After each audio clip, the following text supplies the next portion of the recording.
Ignition sequence starts. 6, 5, 4, 3, 2, 1, 0. Liftoff. We have a liftoff.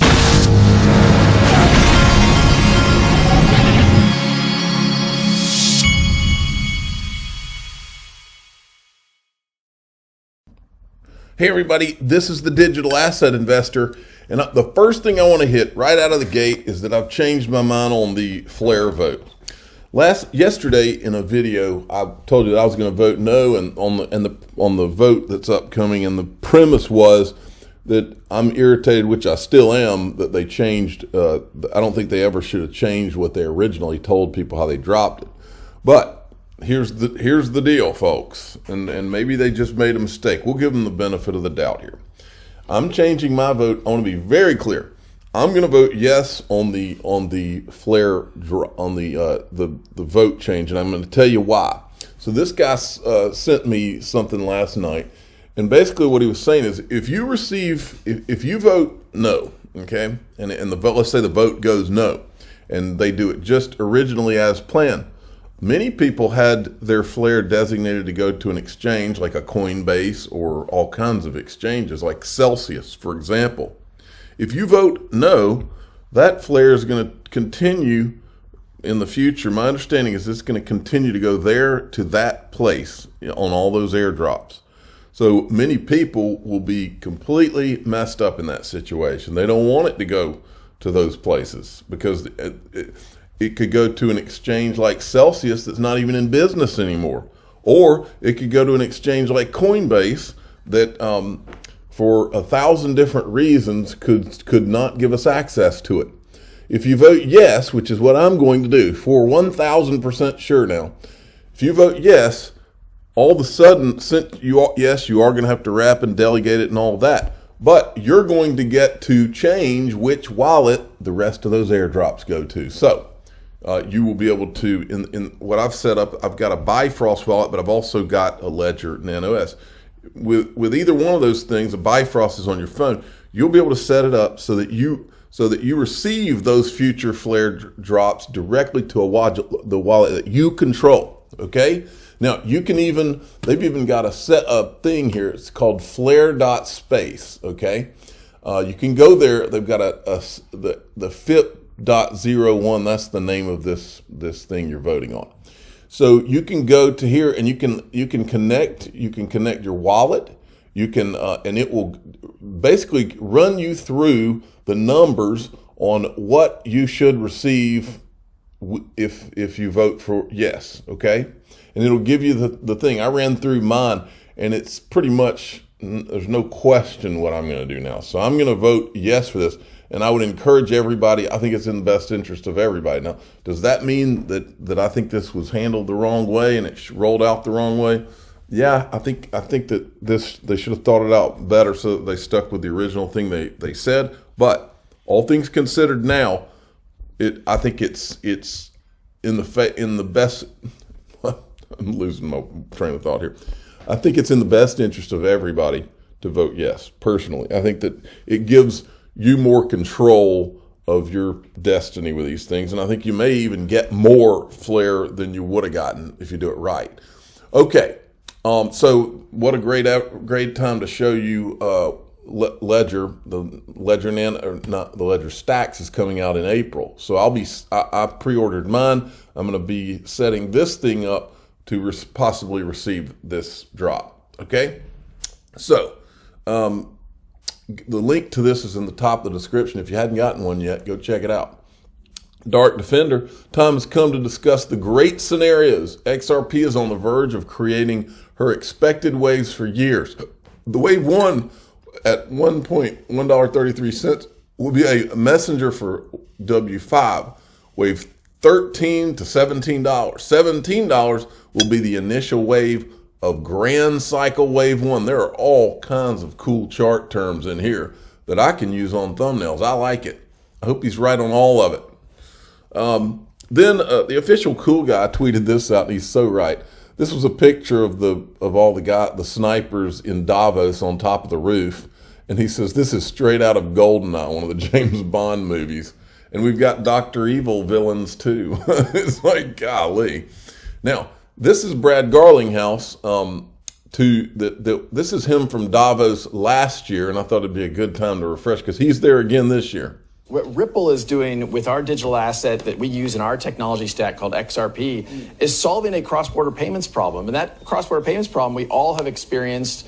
When you're moving money cross borders, it is slow and it is typically expensive. There's no reason we can't use these technologies to solve that problem. I hear you. And do you know what? I think more regulation, better, then we can all know what we're trading with. Why don't you want more regulation on XRP? Why are you in a big fight with SEC's Gary Gensler that's just going on and on? Well, it is going on. That's frustrating. Gary Gensler was quoted as saying that justice delayed is justice denied, yet at every turn the SEC has been slowing this one down. Look, we were the ones advocating for years that we needed regulatory clarity in the United States.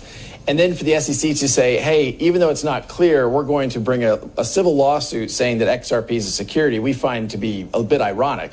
I'm actually advocating for regulatory clarity. I've been not for XRP to be a security. I think most crypto assets are not securities, and I think they are clearly commodities, and they are regulated. I mean, when people say, as Gary Gensler has said, this is the Wild West, that is not true.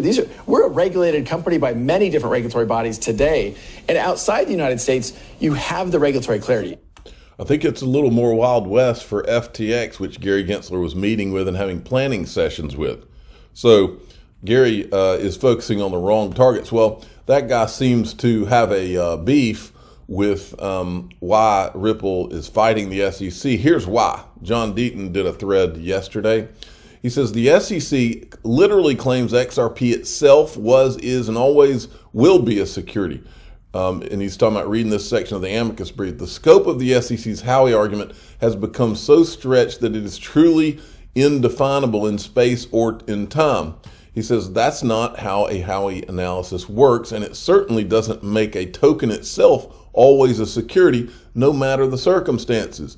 People predicting the SEC will definitely win and that XRP is doomed are overstating the SEC's chances. The SEC's allegations are stretched too far.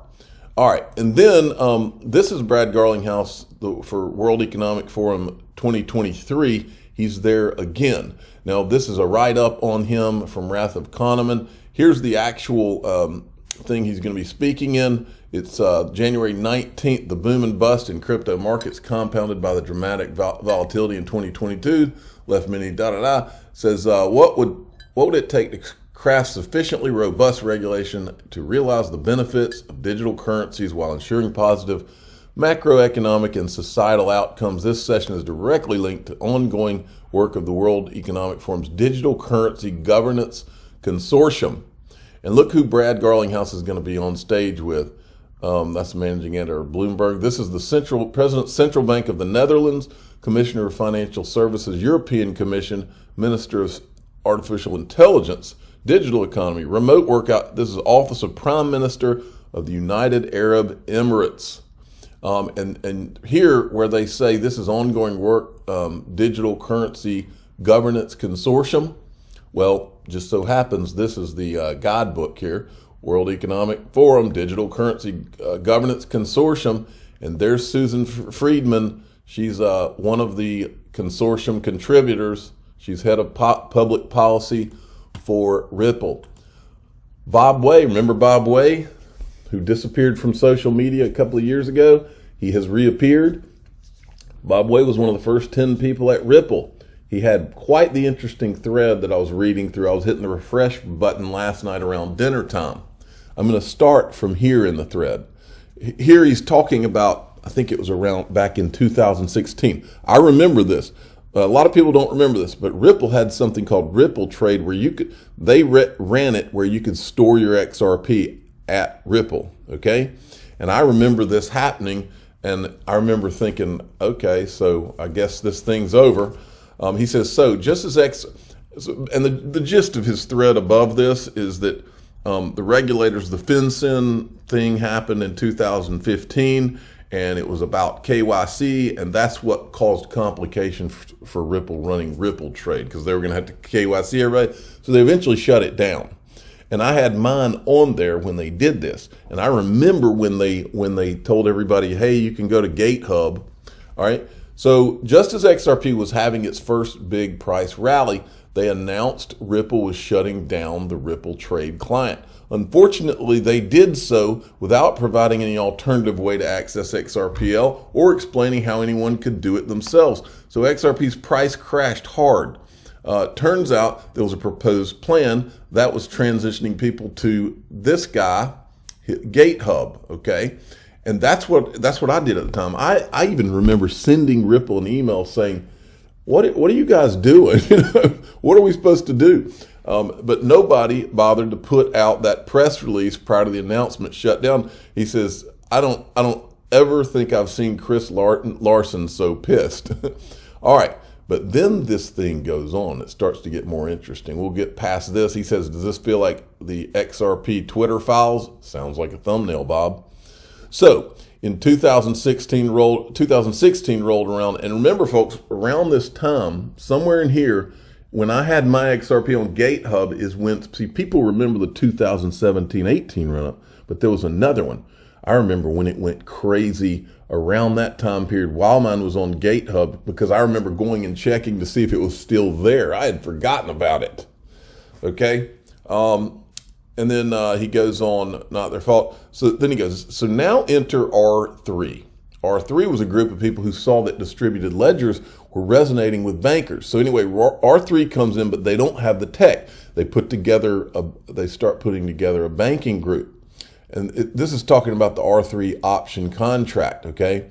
They got crazy popular really fast. Lots of banks paid the upfront fee, plastered their logos all over R3 site to show their thought leadership. So they basically put a banking group together. Somewhere along the way, someone proposed that R3 and Ripple should partner. It just wasn't totally clear why.